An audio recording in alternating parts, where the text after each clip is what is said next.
Well, because I always joke. I'm like, I feel like you would, like, the,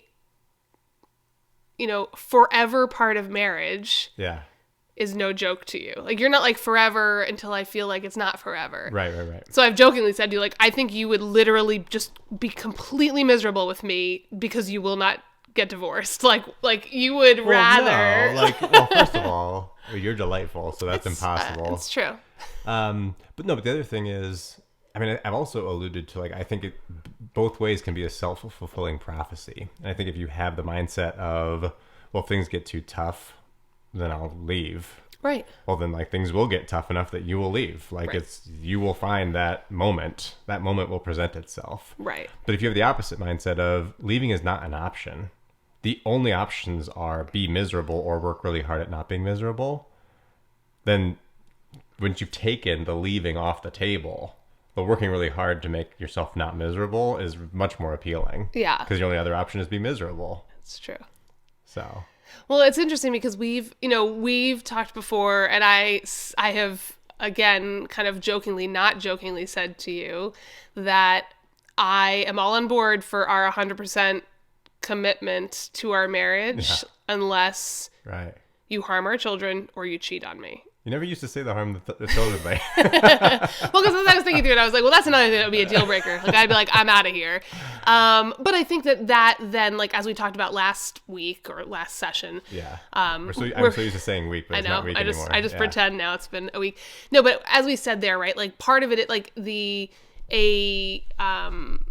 properly functioning family, like, it has to provide for the physical safety and well-being. Yeah. And so if you break that, you kind of break the contract of the marriage. Yeah. But I've also said that for me, cheating is like we would be done. Right. And you don't agree with that. Talk more about that. Yeah, no, again, I just don't think that I think it's a problem. I think it would be a problem if you cheated on me. Let me be very clear. I'm against you cheating on me. Okay. I also am not planning on cheating on you, so I'm not encouraging that. But yeah, I just don't think I can't think of any reason. I can't think of any benefit to saying, well, here's my list of deal breakers. Like, all the deal breakers are on the front end of, like, here's the reasons we shouldn't get married. And if you work your way through that list, you're like, okay, there's no reason not to get married. And you say, let's do this. Let's get married. Like, well, all the deal breakers you've passed all those points. And then the marriage thing just carries you through to death. There's no like exit ramp off the marriage highway. Yeah.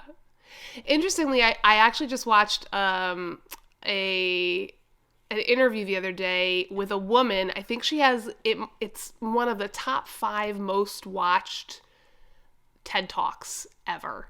And it's called, like, Rethinking Infidelity. And it's by this woman, I think her name is Esther Perel, Perel. And basically her whole thing, like, she's written books about this, but her basic premise is, it is okay to not leave after someone cheats on you. Yeah. And she's basically like, you have to understand, like, you have broken the trust of that individual, absolutely. Yeah. But and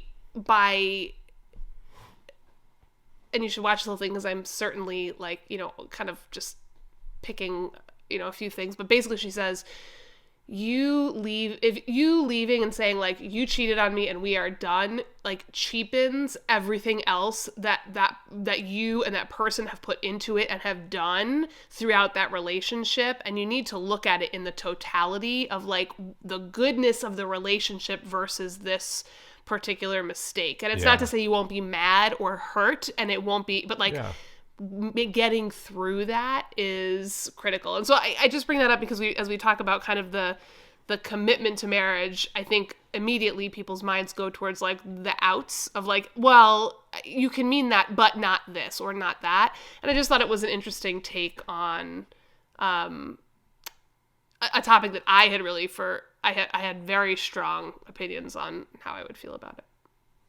So is it okay if I cheat on you or not okay? It is not okay. It is not okay. Okay. No.